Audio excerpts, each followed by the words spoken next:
Welcome to the weekly wrap of legislative activities of the Nigerian Parliament. This is the Gavel. I'm Terry Kumi. I'm dressed in green today. I think in solidarity, I think that's the word, with the Green Chamber, the House of Representatives, for concluding the process of the tax reform bills peacefully. If the Senate passes the bills peacefully next week, I'd likely wear red as well. I'm sure we all understand how excited we are, especially knowing how much controversy the bills generated. Anyways, welcome once again to the Gavel. Let's begin from the Green Chamber, where the House of Representatives has adopted the report of its Committee on Finance on the much-debated tax reform bills. Several amendments were made to accommodate all concerns, as the bills were approved without any dissent and voice. The concerns around value-added tax, inheritance tax, and more were addressed. Perhaps that explains the reason for the peaceful process. So let's take a look at the process of the consideration of the report and more from the House of Representatives this past week.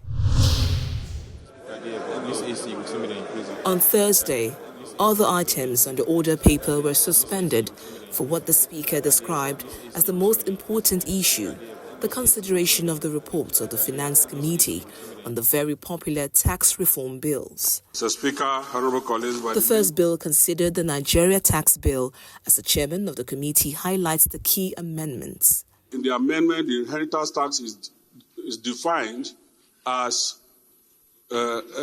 inheritance before distribution. Cannot be taxed before distribution.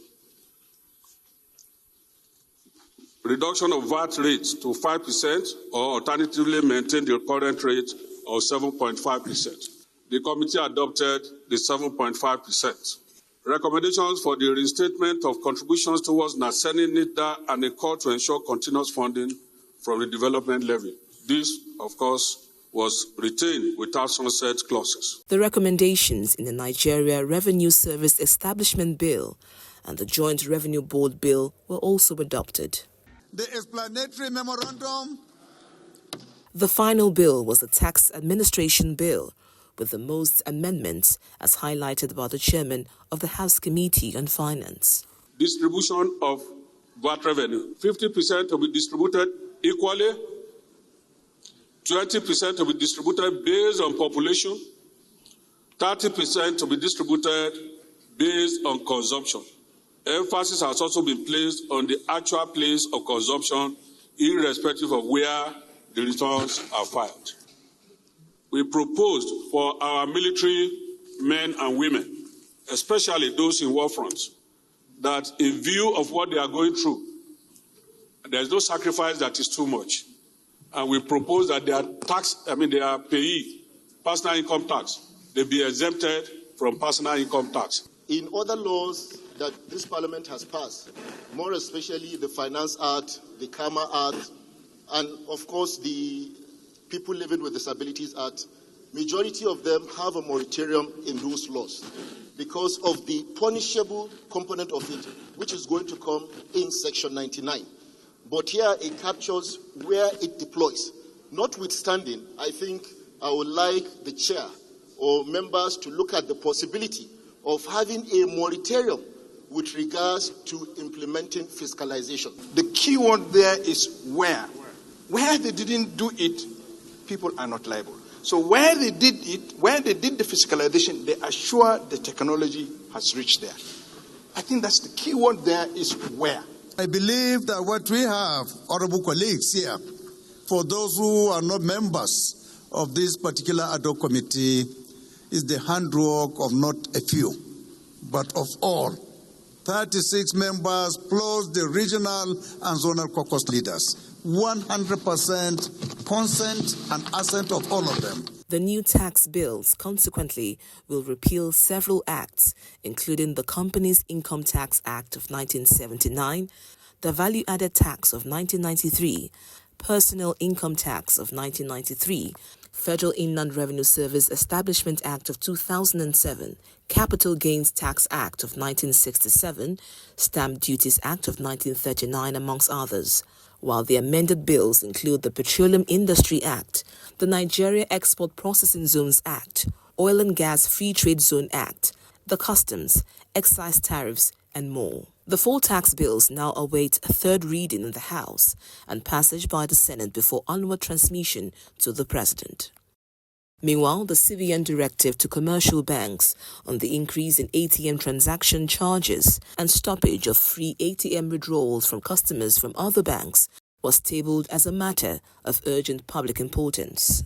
Worried that the imposition of additional ATM withdrawal charges will further limit the financial inclusion of Nigerians by discouraging low-income earners from accessing bank services, thereby contradicting the CBN financial inclusion agenda. The motion was adopted and the House turned its attention to the killing of 17 soldiers on the 14th of March 2024 in Okwama community, Ugeli, Delta State. Concerned that since the unfortunate event happened, the perpetrators of the crime have not been arrested, thereby sending a wrong signal, especially in the light of many reports in the press last year, where the Chief of Defense Staff claimed that the military knows the perpetrators of this heinous act. The House is also concerned that several innocent citizens, indigents of the community, including the President General of the community, Professor Arthur Ekpokpo, Chief Honorable Bervis Adogo, Mr. Dennis Amaka, Ms. Okwema Mabel, and Pa James Ugoro, who died in custody, among others, were detained and have since been in detention. The House urges the Nigerian Army to release the investigative report from the incident, as well as detained members of the community, or charge them to court, as well as rebuild the homes destroyed by men of the Nigerian Army. In the meantime, a motion to block websites hosting pornographic contents received mixed reactions when it was put to vote. Those in support of this motion should say aye. Those against should say nay.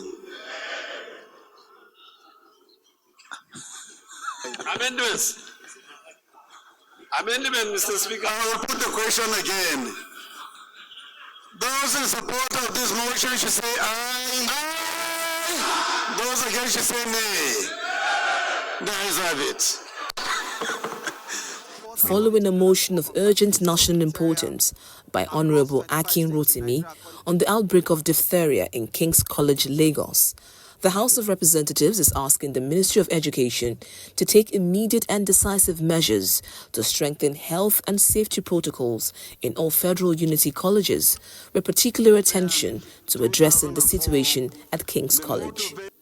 Also concerned that the unfortunate incident exposes significant lapses in infection prevention and control measures in federal unity colleges and underscores the Federal Ministry of Education's responsibility to ensure the health and safety of students in its institutions.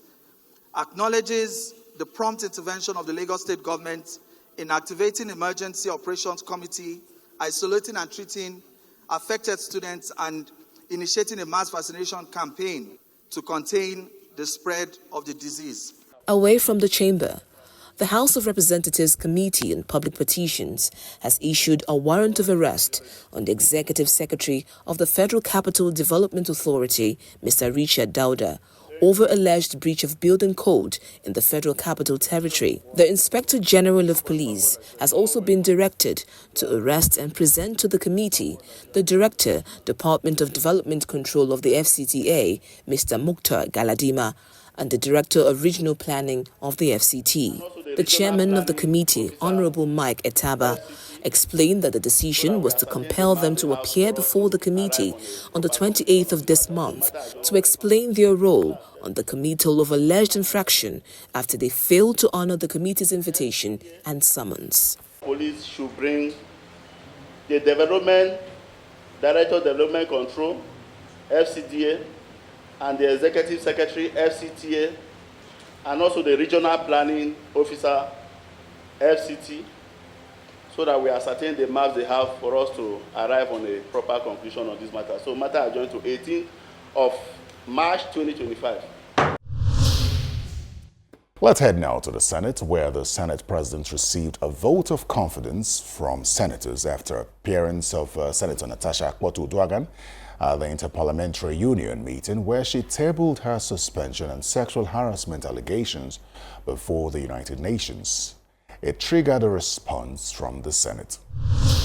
The president of the Senate has been speaking about the recent allegation of sexual harassment leveled against him by Senator Natasha Akpoti-Oduanga. Only after the change of seats. He was speaking at a ceremony to mark the 2025 International Women's Day, where the Senate promised commitment to advancing gender equality and removing barriers to women's progress across the country. Senator Akpabio also pledged that the Senate would enforce 35% affirmative action for women in the National Assembly and governance structures, in line with Nigeria's national gender policy and the United Nations Convention on the elimination of all forms of discrimination against women. Have you ever wondered, did you take stock when you were with me, when you came to see me with your women leaders? Did you ask me, when did this issue happen? It's only yesterday that I realized that what we are talking about happened only after the change of seats in the Senate. That is when hell was let loose, and all sorts of allegations came up. Only after the change of seats in the Senate and change of the committee, which my senators know happen from time to time. So I don't want to dwell on that. I've traveled around. I've seen what is happening in Tanzania. I've seen what is happening in South Africa, Malawi, and so many other countries. They have a certain percentage constitutionally reserved for women. If it means tinkering with the act to enable women, the Electoral Act, to enable women to have solid say in the parliament, we will do so. Back in the Senate, as lawmakers reconvened for the final legislative duty of the week, the Senate leader readdressed the controversy involving the Senate president and Senator Natasha. It's not about some men trying to gang up against a woman or anybody. It's about ensuring that our rules are respected. That is the only way we can guarantee peace, we can guarantee law and order. And we are not of the opinion that we are in breach of either the Constitution or any of our rules. A vote of confidence was then passed on Senator Godswill Akpabio's leadership.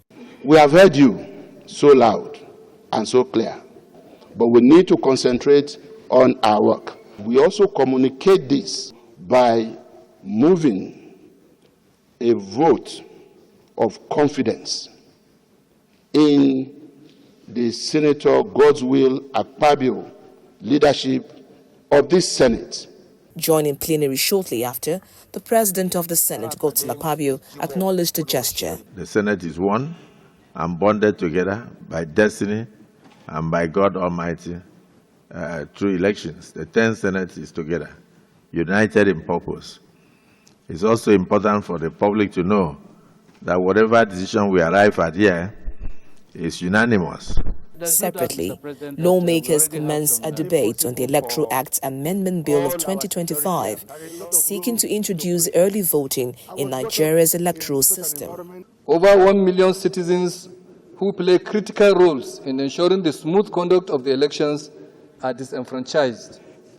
These include INEC officials, ad hoc staff, the security personnel, including the police, the military, and other security personnel, journalists, observers, and others who work on election day to uphold the integrity of the process are effectively denied their rights to vote. If we can unbundle the voting arrangement, the voting process on election day, it will ease our work. And so I sincerely support this motion, not necessarily because it is in tandem with what happens in other countries. They have a hitch-free early voting in America, and it adds value to the system. The bill subsequently scaled second reading. In the meantime, within the week, the Senate President read out a communication from President Bola Tinubu, who is seeking confirmation of 5 nominees as resident electoral commissioners. I am pleased to forward for confirmation by the Senate the appointment of the following 4 nominees as resident electoral commissioners in the Independent National Electoral Commission: Omar Yusuf Garba Kanu, Saad Omar Bauchi, Chukwuemeka Ibesiako, Anambra Muhammad Ngoche Borno.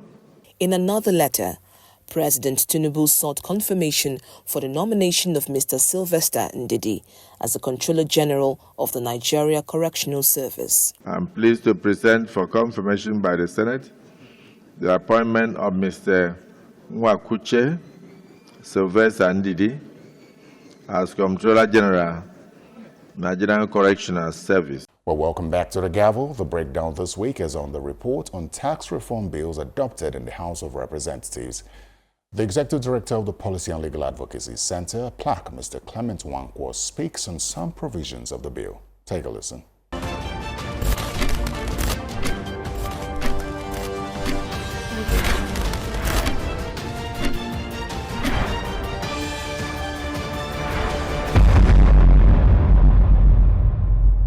There are a few countries that have exempted their military from paying tax. It's not a universal thing, and the philosophy behind it is that military personnel do incredibly a lot of sacrifice for the country.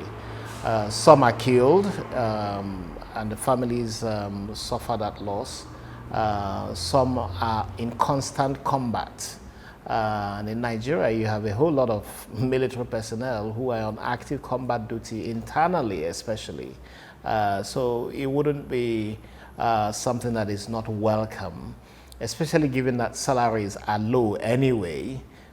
You would in fact suggest that Nigerian workers are exempt from paying taxes. But certainly I think this is welcome in the new law.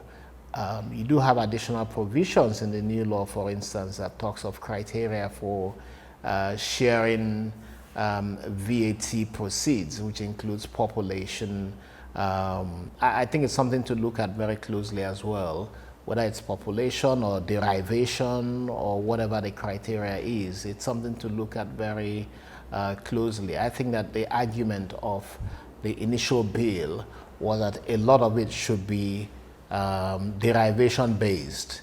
I still think that it's important to look at this. I do not think that the 30% allocation to derivation sufficiently addresses the concerns that people who have argued that a lot of it should actually be based on derivation.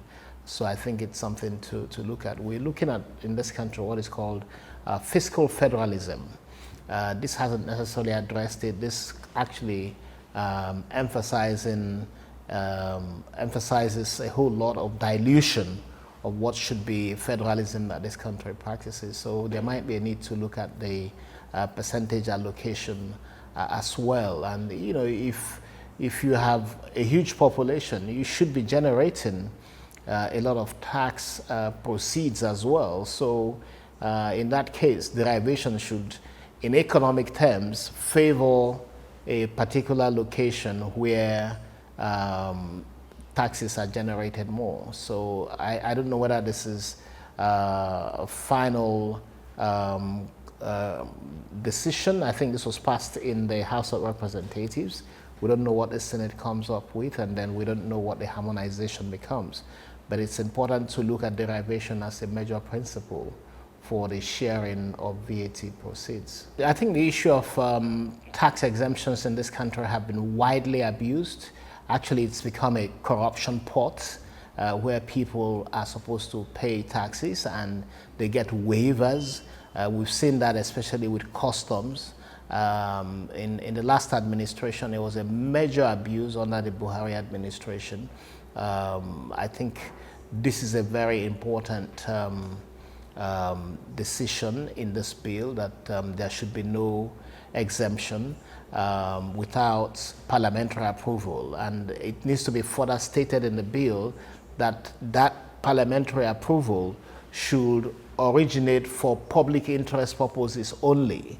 So it shouldn't be that perhaps a party that controls majority could take that proposition to the National Assembly and get a waiver simply because their party member or someone who has contributed to the party campaigns is involved. So I would really say that the criteria for tax exemption should be based on serious national interest, in addition, of course, to parliamentary approval.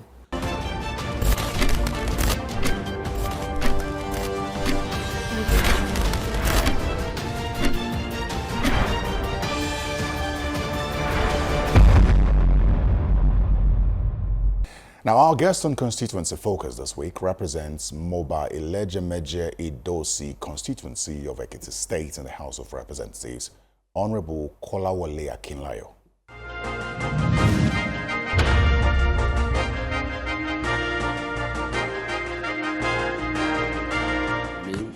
I've done my bit, but I will still do more for them because they've been giving their support. So I can't also forsake them because it's time for me to also give back to them. And we'll do more. We'll do more than what we are doing now, by God's grace. And we have planned to do another empowerment by May ending or early June. And we've done, and what we've said is people that have benefited from this empowerment now, it should allow others to also benefit so that at least we can get across to other people that have not benefited from the one we've done now. What we've done now is to give grinding machine, give sewing machine, give fridge, freezers, give dryers, generators, give bicycle to people, and they do medical outreach for people, giving them glasses, people that has glaucoma do small minor surgery, and people that has cataract do minor surgery, and giving them glasses, and also giving them drugs for people that has malaria, typhoid. We treat them, and we also cater for them, and we give them we advise them to also be mindful of their health. We should go to hospital to do regular check, especially people that has BP, because we notice that a lot of people has BP and they don't even know. So we give them BP machine to check their blood pressure daily or sometimes once in a week. I lost my dad when I was primary 4, so I only have mom. So it was my mom that looked after me throughout. So I look at some students like that will fall in that my category too now, that maybe they don't have dad, don't have mom, and they struggle to go to school. So I just feel okay, it's high time to give back to such category that we've experienced before too. It's for the God grace now we are where we are. So if we have gone through that stages, we should be able to also give back to that category of people. So on Sunday we organized like over 1,000 students from Maya School of Learning. I will give them bursary, all students, and we promise again to do another empowerment by May ending or early June. Lawmakers are basically to make laws. The only thing you can do is to lobby for projects for your constituency. You go to ministries, agencies, and tell them, please, if the job is for Southwest, please bring this job to my state. You tell them, you lobby them, you tell them, please bring this job to my state. That's basically the work of lawmakers. It's for us to make laws for the benefit of our people. We are not supposed to execute projects because we don't have any project to execute. But what we can do is to go to ministry agencies to lobby them and talk to them to please execute this project in my area. Like I'm from Ekiti State, and our watchword is education. So what we do is go to school. You must go to school, regardless of your background. It's a must. Nobody forced anybody to go to school in my state. I interact with my people. I ask them their needs. So that their needs is what prepared me to work hard here and make sure I provide whatever they demanded they need. Like right now, I look at my federal constituency. We do not have a single federal institution in my federal constituency. And I think it's that my predecessor actually made effort to bring that to the constituency, but he was unable to do it. He could not finish it. So I took it up. So when I know that it's slowing down, so I took up another establishment bill, which has gone through the third reading and has been sent to Senate for concurrence. So I'm working on both bills. So make sure if those schools can be cited in my federal constituency, the people will be the greater beneficiaries. So it will benefit us because our motto for Ekiti is education.